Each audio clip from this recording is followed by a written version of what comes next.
రాజేంద్రనగర్లోని professor Jayashankar Telangana agriculture యూనివర్సిటీలో CM Revanth Reddy రుద్రాక్ష మొక్క నాటి వన మహోత్సవాన్ని ప్రారంభిస్తారు. ఈ ఏడాది 18.02 కోట్ల మొక్కలను పెంచాలని టార్గెట్గా నిర్ణయించారు.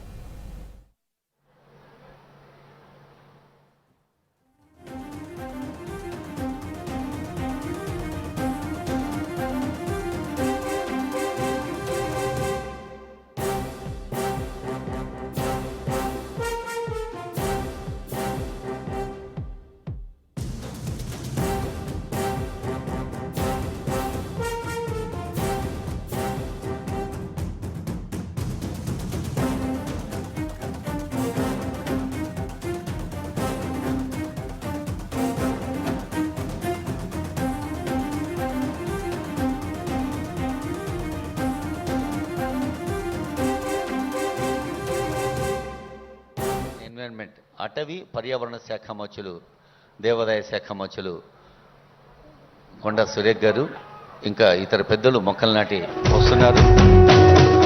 3 రంగుల జెండా బట్టి సింగమోలే కదిలినాడు.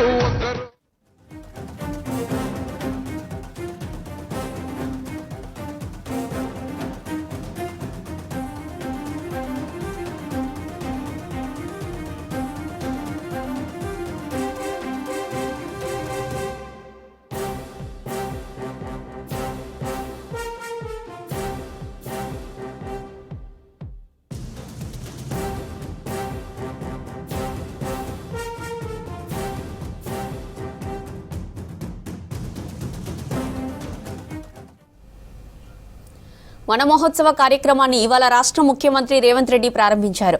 రాజేంద్రనగర్లోని ప్రొఫెసర్ జయశంకర్ తెలంగాణ అగ్రికల్చర్ యూనివర్సిటీలో సీఎం రేవంత్ రెడ్డి రుద్రాక్ష మొక్క నాటారు. ఈ ఏడాది 18.02 కోట్ల మొక్కలను పెంచాలని టార్గెట్గా నిర్ణయించారు. అత్యధికంగా పంచాయతీరాజ్ రూరల్ డెవలప్మెంట్ శాఖ నుంచి 7 కోట్ల మొక్కలు, municipal administration and rural development నుంచి 8 కోట్ల మొక్కలు నాటనున్నారు. గతేడాది 20 కోట్ల మొక్కలను పెంచాలనే టార్గెట్లో 95% రీచ్ అయ్యారు. రాష్ట్ర వ్యాప్తంగా 14,355 నర్సరీలలో 20 కోట్ల మొక్కలు సిద్ధంగా ఉంచారు అటవీశాఖ అధికారులు.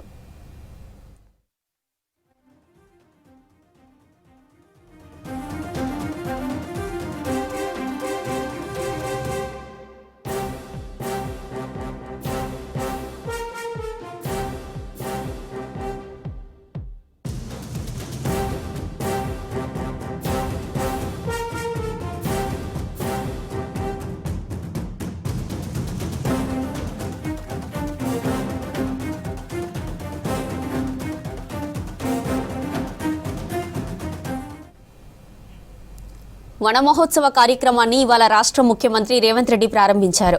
రాజేంద్రనగర్లోని ప్రొఫెసర్ జయశంకర్ తెలంగాణ అగ్రికల్చర్ యూనివర్సిటీలో సీఎం రేవంత్ రెడ్డి రుద్రాక్ష మొక్క నాటారు. ఈ ఏడాది 18.02 కోట్ల మొక్కలను పెంచాలని టార్గెట్గా నిర్ణయించారు. అత్యధికంగా పంచాయతీరాజ్ రూరల్ డెవలప్మెంట్ శాఖ నుంచి 7 కోట్ల మొక్కలు, municipal administration and rural development నుంచి 8 కోట్ల మొక్కలు నాటనున్నారు. గతేడాది 20 కోట్ల మొక్కలను పెంచాలనే టార్గెట్లో 95% రీచ్ అయింది. ఇక రాష్ట్ర వ్యాప్తంగా 14,355 నర్సరీలలో 20 కోట్ల మొక్కలు సిద్ధంగా ఉంచారు అటవీశాఖ అధికారులు. గైడెన్స్ లో సీఎం గారి ఆదేశం మేరకు సాగుతున్నాయి రాష్ట్ర వ్యాప్తంగా. ఇప్పుడు సీఎం గారు వేసుకున్న కండువా కూడా చూడండి, ఆకుపచ్చ రంగు ఉంది, పసుపచ్చ రంగు ఉంది. అటు పచ్చదనం, ఇటు బంగారం. ఈ పచ్చ బంగారం సభకు అందరం లేచి నిలబడదాం. మన పచ్చ బంగారం కోసం తెలంగాణ తల్లి పాట పాడుకుందాం.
సుఖశాంతుల తెలంగాణ సుభిక్షంగా ఉండేందుకు జరుపుకుంటున్న ఆకుపచ్చని పండుగ వనమహోత్సవం.